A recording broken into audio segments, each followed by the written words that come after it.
아프리카 속담에 보면은 아이 하나를 키우기 위해 온 동네가 나선다고 합니다.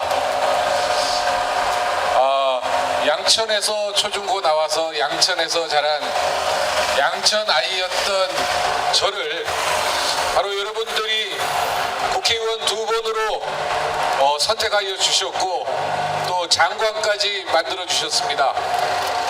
아프리카 속담처럼 여러분이 키운 아이 황희가 이제 어른이 되었습니다. 여러분이 키운 황희 다시 양천 주민 여러분들께 보답할 기회를 다시 주시겠습니까?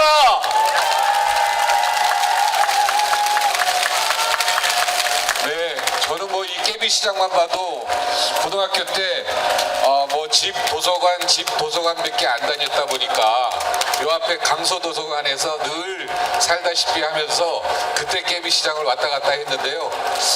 이제 50대 중년이 돼서 이렇게 또 다시 깨비시장에서 여러분들 앞에서 이야기하려니까 진짜 아프리카 속담이 의미가 있겠다. 나도 여러분이 저를 키워주신 것처럼 저도 우리 양천의 아이들, 여러분의 아이들, 우리 후배들을 훌륭하게 성장시킬 것을 약속드립니다. 여러분, 양천구 곳곳을 다니면서 두 가지 이야기 듣습니다. 제발 정치인들 싸우지 말아라. 네, 사실 제가 국무위원을 해보니까 싸우지 않고 민생에 몰두해서 해야 될 일이 90%가 넘습니다. 괜히 정치인들 쓸데없는 10% 가지고 싸우고 아웅다웅, 그러니까 민생을 뒤로 팽개쳤다는 그런 소리 듣지 않겠습니까? 민심은 정확합니다. 저항이 이번에 3선이 되면 정당과 청와대, 국회 국무위원 경험을 모두 쌓아서 싸우지 않고 오로지 민생만을 위해서 집중할 것을 여러분께 다시 한번 약속드리겠습니다. 여러분, 물가가 너무 올랐습니다. 정말 정치를 떠나서 이제 서민들 살아가기가 너무 힘듭니다. 우리 깨비시장 상인들 물건값이 너무 높아서 팔기도 민망합니다. 살 수도 없고 팔 수도 없는 이 물가 누가 만들었습니까? 여러분, 이제 한국 경제는 35,000불 GDP가 넘어가는 큰 나라가 되었습니다. 바로 이럴 때 외교를 잘해야 됩니다. 외교가 한국 경제에 직접적으로 연결됩니다. 지금 이렇게 윤석열 대통령처럼 외교를 이런 식으로 하면 대한민국 경제 살아나겠습니까? 한반도가 평화스러워야 됩니다. 전에 사드 사건이 있었을 때 어느 나라인가 자국민 철수라는 뉴스가 나왔습니다. 이렇게 되면 대한민국이 바짝 긴장하게 됩니다. 경제가 안 돌아가고 투자가 안 됩니다. 대한민국 한반도가 평화스러운 공간으로 있어야지 여기가 전쟁과 갈등의 분쟁 지역으로 규정되면은 대한민국 경제가 살아나겠습니까? 네, 윤석열 정부 너무 안타깝습니다. 한반도를 갈등과 긴장으로 몰아세우고 그래서 대한민국 경제가 매우 안 좋아지고 있습니다. 외교를 잘 못하니까 다른 나라와 외교를 통해서 잘 성장시켜야 될 대한민국의 경제를 도야극한역 더 꼬꾸라뜨리고 있습니다.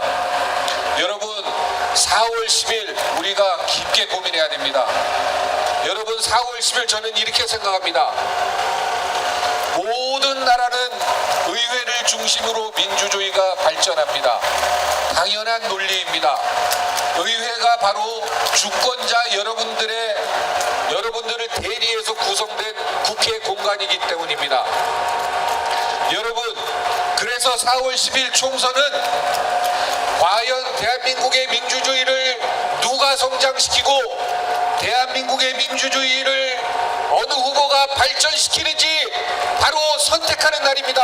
여러분, 김대중, 노무현, 문재인의 민주주의가 더 대한민국을 성장시켰는지, 그렇지 않으면 이명박, 박근혜, 윤석열 대통령이 대한민국의 민주주의를 성장시켰는지 다시 한번 고민하시고 너무나 자명하고 뻔한 일 아니겠습니까? 민주주의가 경제와 연결됩니다. 민주주의가 잘 되는 국가치고 경제 성장이 안 된 나라 보셨습니까? 그런데 지금 대한민국은 민주주의가 퇴행하고 있습니다. 민주주의가 퇴행한다는 얘기는 여러분이 체감하는 대한민국의 경제가 바닥으로 고꾸라진다는 얘기입니다. 이번 4월 10일 여러분 대한민국의 민주주의를 세우고 대한민국의 경제를 바로 세워주십시오.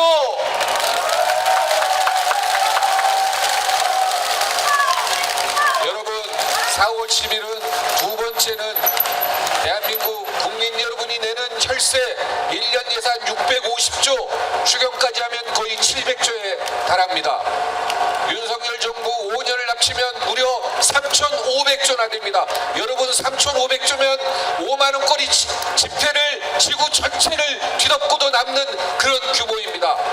이 3,500조 누가 다 집행합니까? 윤석열 정부와 여당이 예산을 편성하고 집행하고 그것을 감시 감독하는 감사원 기능까지 모두 끌어안고 있습니다. 이번 총선에 여러분의 혈세 3,500조를 조금이라도 제대로 쓸 수 있도록 야당 민주당에 선택을 해주셔서 우리의 3,500조 혈세가 우리 아이들 우리에게 골고루 잘 효과적으로 쓸 수 있도록 반드시 여러분이 만들어 주셔야 되지 않겠습니까? 여러분 마지막은 양천 발전입니다. 아까도 어느 주민이 강서구에 비해서 양천구가 너무 낙후된 거 아니냐 이런 이야기를 합니다. 여러분 제가 국회의원 돼서 박원순 시장과 함께 이 목삼동을 발전시키기 위해서 강북 횡단선 유치하고 끌고 와서 추진하고 예비 타당성 검토를 하고 있고 기재부와 서울시가 국토부가 관계기관 협의를 통해서 이제는 추진하려고 하는데 이거 누가 맡고 있습니까?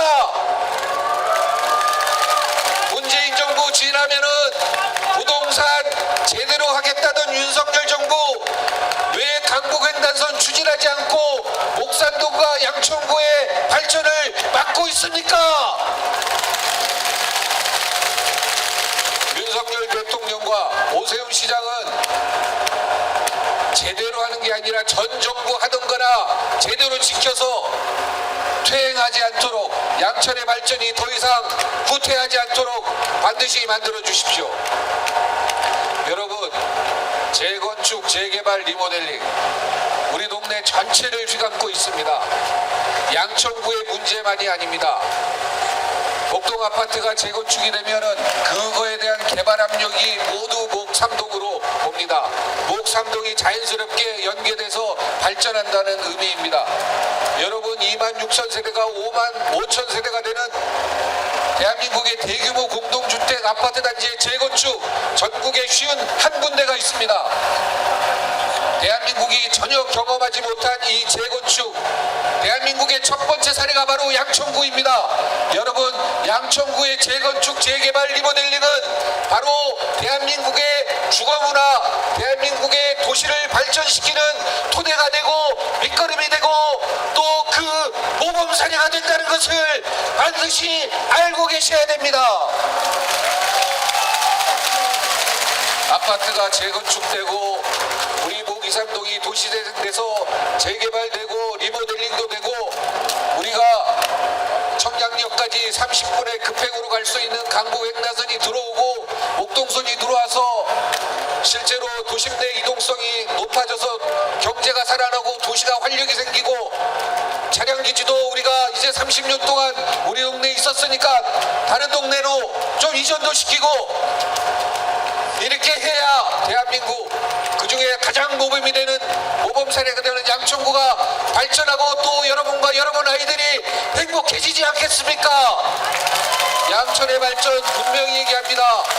여러분과 제가 만들어가는 양천 발전의 모델은 대한민국 주거문화와 도시문화를 선도하는 모범 사례가 되고 토대가 되고 밑거름이 된다는 것 것을 여러분께 다시 한번 알려드리겠습니다.